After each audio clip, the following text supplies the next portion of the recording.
سلام بر دلانگیزان دانستنی روز. آقا این روزا که بحث سریال ها و موزیک های کره جنوبی داغه و همه کره‌ای شدن، میاد ببینید ما ایرانی‌ها با کره‌ای‌ها چه شباهت های عجیبی داریم. خیلی باحاله، فقط لایکو بزنید بریم سراغش. اولی مسئله کنکوره. تو کره جنوبی هم مثل کشور ما کنکوری بسیار سخت و نفسگیر برگزار میشه و بچهای کره‌ای هم مثل ما چندین سال میشنن پای درس و کلاس کنکور و کتاب‌های کاج و خودکارچی و اینا تا بالاخره بتونن یک دانشگاه خوب و در یک رشته مورد نظر قبول بشن. جالب کنکور کره ها هم یه روز از صبح تا شب طول میکشه و مثل ما تو 4 ساعت جمعش نمیکنن و وسطش ناهارینا میزنن بر بدن. تو روز کنکور هم هیچ پروازی انجام نمیشه و خیابون‌های منتهی به محل آزمون هم بسته میشه تا دانش آموزا تو سکوت کامل و در آرامش کنکور بدن. اونایی هم که طرح سوال هستن رو میبرن توی مکان محافظت شده داخل کوه که هیچ بنی بشری نتونه به سوالا دست پیدا کنه. کنکور واسه پسرها خیلی مهمه چون اگه قبول نشن باید برن سربازی. کره‌ای‌ها مثل ما سربازی اجباری دارن. تمام مردا باید 2 سال برن سربازی. عین ایران خودمون. اگه کسی هم نخواد بره سربازی باید بره کجا؟ باید بره زندان. 2 سال تو زندان کنار چنگیز جیسونگ سیبیل و کیم جونگ قالپاق آبخنک بخوره. استثنایی هم ندارن و خیلی از فوتبالیست‌ها و افراد مشهور هم مجبور شدن به خاطر سربازی برگردن به کشورشون، چون اگه سربازی نرن خودشون و خانواده‌شون از تمام امکانات و خدمات کشوری و لشکری و اینا محروم میشن. این سریالاشون کلا رحمینا عالیشون نیست.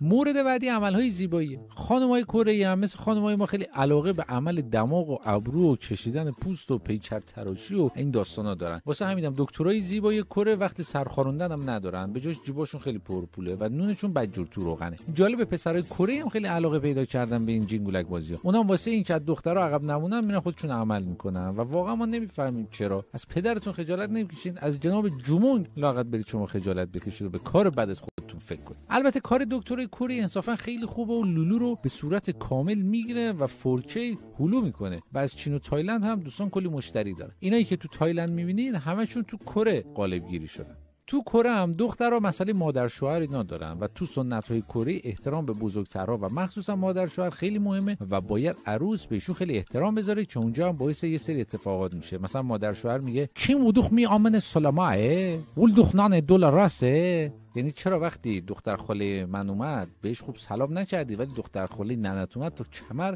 دولاراست شدی. بله خلاصه اینطوری هم از نظر فرهنگی خیلی به هم شبیه. بعضی از آهنگامون هم خیلی شبیه که به علت زیغ وقت نمیتونیم بشکافیمشون. حالا شما لایکو بزنید و نظرتون هم راجع به کره ها برامون تو کامنت ها بنویسید. اگر از اکسپلور میاد پیج دانستنی روز رو هم حتما دنبال کنید. تا ویدیو بعدم خداحافظ شما.